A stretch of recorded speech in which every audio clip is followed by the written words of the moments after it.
mga nagbabagang balita. Sa CCTV, delivery rider, hinold up at pinugbog sa Tondo, Maynila. Higit 80,000 pisong halaga ng pera at alahas natangay. Dalawang lalaki nasukol ng mga pulis sa niloobang bahay sa Quezon City. Mga suspect, ilang beses binalikan ang bahay para pagnakawan.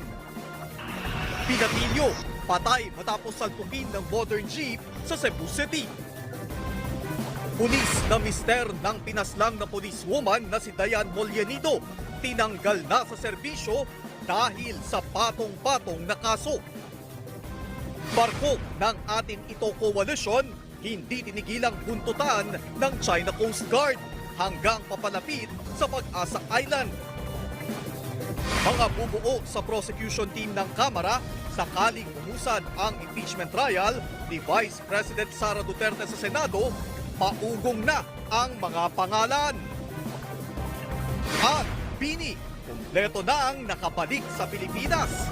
Maghahandaan na ang mga susunod nilang naglalakihang event.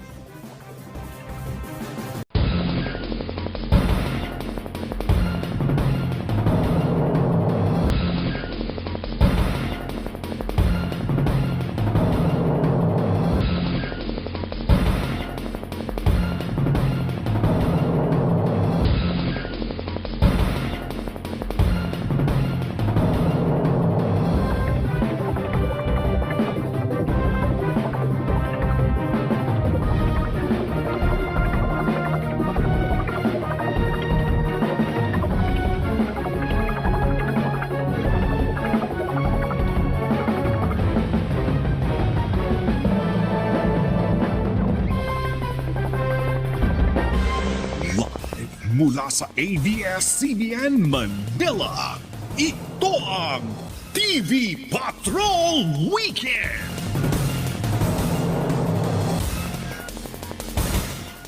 Magandang hapon, Pilipinas! Kami ang mga patrol ng Pilipino. Nagbabalita at nagniningkod sa inyo saan man sa mundo.